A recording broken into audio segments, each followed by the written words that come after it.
This is a 4x6 image, and that's what you need for this project. So what I did is I drew up a couple of different flamingos. I referenced something on the internet. You're allowed to use reference pictures, just, you know, a good idea of what things look like, but I want you to have all your own drawn images. To give you a good idea of what images would be perfect for this technique, especially your very first one, what you could do is you could Google whatever word that you're looking to use. Like, so if you're looking at a car or anything like that, and then write the word clip art. So right here, I Googled flamingo black and white clip art. That's not what I used. I actually went to, what did I have? Where's my flamingos? There they are. Those are the pictures I was looking at. But these are the ones that if I wanted to start, you know, you don't want to trace these and you don't want to necessarily look at them. This is the type of image, you want to look at them to get an idea of what you had to do to your image that you're making. So if you want a picture of a dog or something like that, it's got to be pretty much black and white. So that's all we're doing for the first one is black and white. So we're not doing any kind of real shading. So any kind of shading that you do is not going to be smooth shading. That's not the way this technique is. It will be line work that will create the illusion of depth. But the first one, I wouldn't worry so much about it. I'd worry about making sure your image is in the right direction. If you want this flamingo to be facing the other way, one actually says free clip art. But if you want this flamingo to be facing the other way when printed, then you would draw him just like this. And then you'd print them and he would be facing the other direction. Same thing with any kind of text. If I write the letter F, you know, like that, going across, letter F, then I want the letter F to be backwards on my actual block. So if I actually drew onto a Sharpie marker, even the computer paper, when I flip it over, it's already backwards for me, and then I would just trace this onto my block in this direction. And that's an option for you. Also in Photoshop, say if you had a photo that you took yourself, not what I'm going to do. I'm going to copy this photo. Let me see if I can copy it. It's going. Okay, I can't copy that photo. All right, I want to copy a photo. Let's see, let me go back. Let me go. All right, I want to copy this photo. It's hard because I'm the one filming it. Just give me a second here. I'm going to put this down.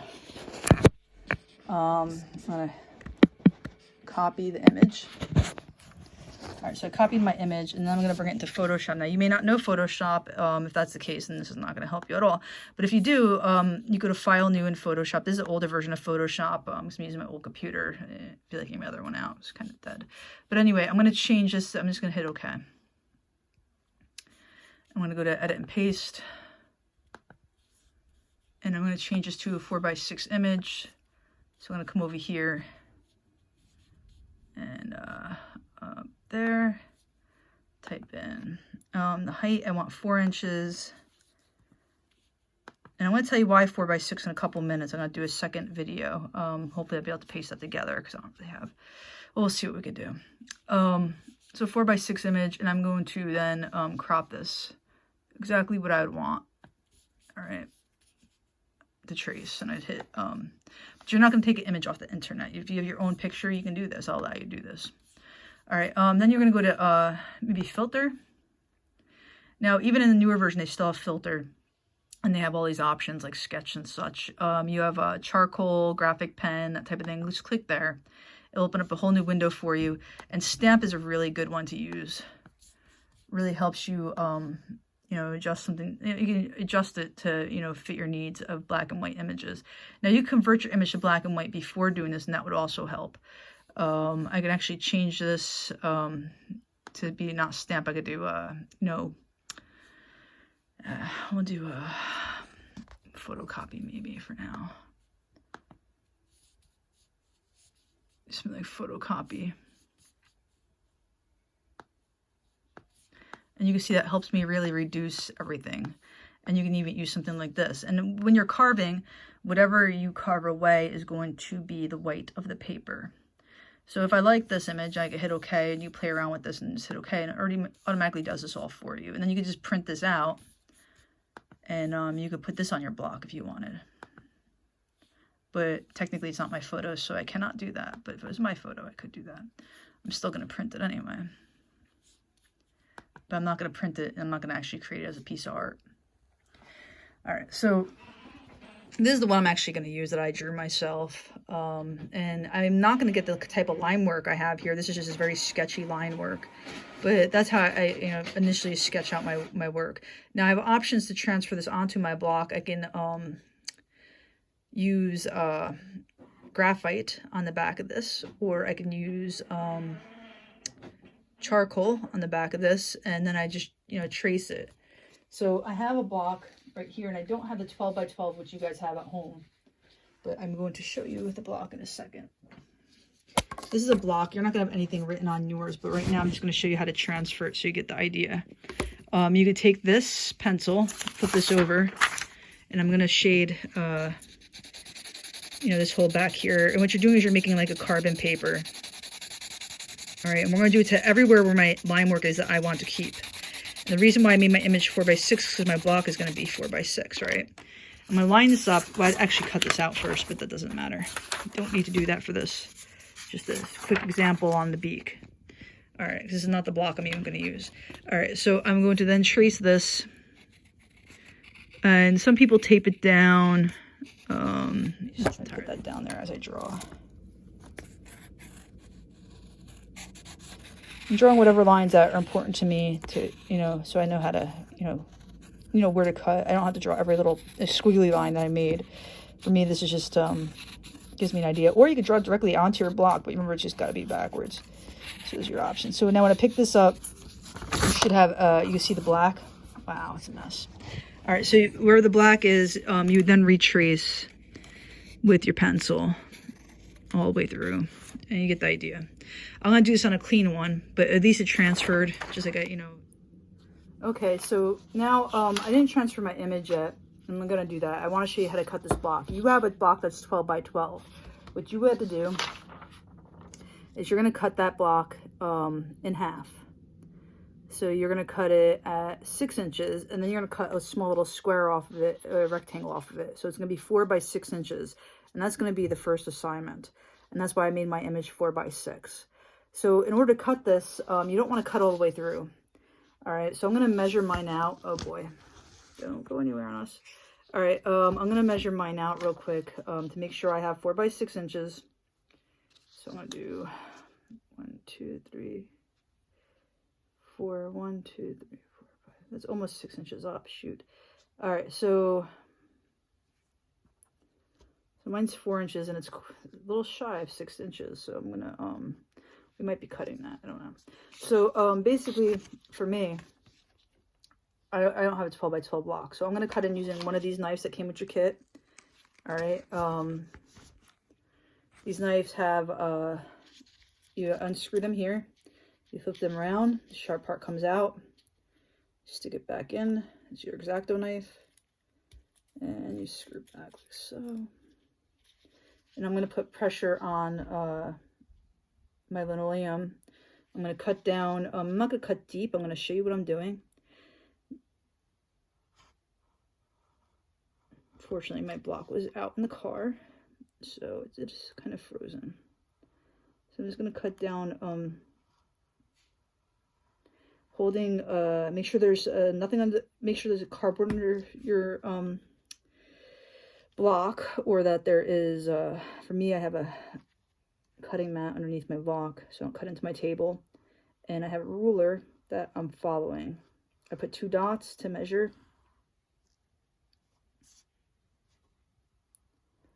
And so what's going to happen is I'm cutting not entirely into it, because it's going to be a lot of work, and you can see I kind of mess with the lines a little bit because it's very hard. So what I'm going to do is I'm going to start bending it, and if it bends, then I just kind of bend it until it snaps. It's not going to snap completely because you have to deal with, well, that was a little messy, but that's because it was very cold.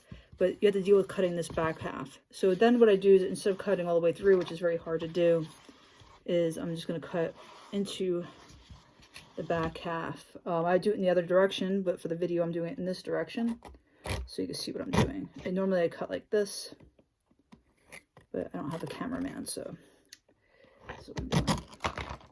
All right, now I should have 2 4x6 pieces. In this situation, don't even have 6 inches because, well, it was a little bit longer than 6 inches. So I have 4 inches by It's almost 6, so I'm just going to cut that off. Just give me a second here to do that.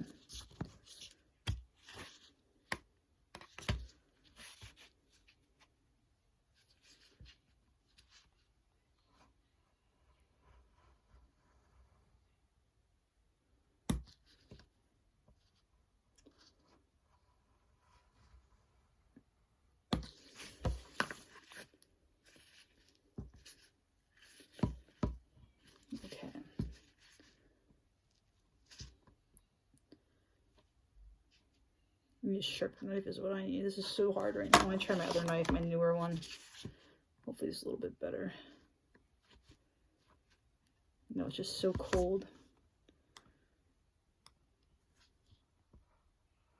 Probably shouldn't store this. Don't store your stuff in your car in the winter because I've snapped one of my images right in half.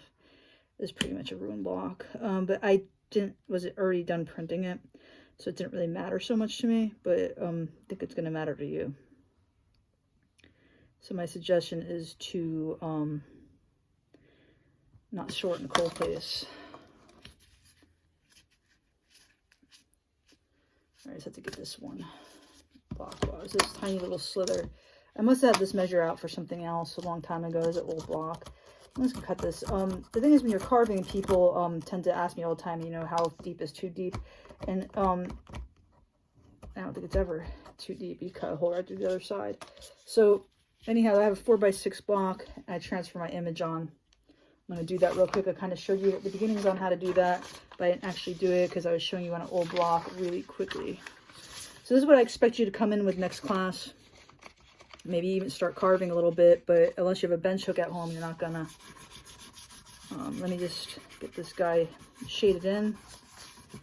Where I need him shaded in. I'm gonna shade. Remember, that's that image on the back. That's what I did. I'm gonna line him up to my block. And some people tape them down. I'm not that accurate.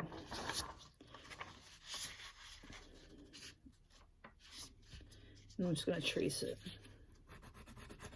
And I'm pressing kind of hard. So this way it transfers better.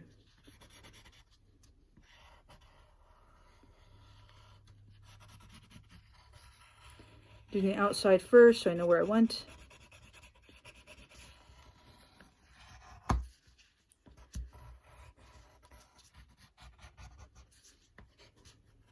I'm going to do the inner contour lines next.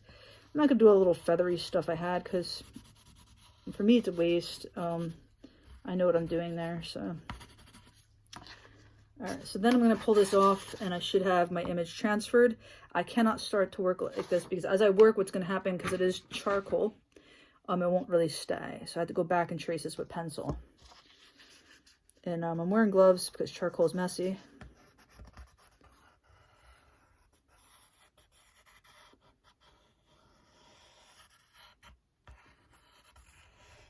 And I just start to carve when I'm done. I don't have a bench hook, but I did tell you guys the first day class about shelf liners, which are really helpful for this process, and you could buy them at the dollar store. Now, you notice that my image slides so easily going across here. If I grab myself a shelf liner from the dollar store, like so, I could lay this down on top of any surface, and my image doesn't move hardly at all. My block doesn't move hardly at all, I should say. Probably move that out of the way. Sorry about that. That was a remote control for my robot over there. But this doesn't slide as much as I'm carving. Anyhow, I just put that there. I could technically start carving, but this is what I'd expect you to come into class with. An image is already ready to be carved out. Drawn onto your block and your block cut. You do not want to cut your entire 12 by 12 into 4 by 6 inches. Now you need actually 4 by 6 inches, but you want one that's more like this size, which is going to be more like 8 by 6. You want one 8 by 6 and 4 by 6s, but for the first project you only need one 4 by 6.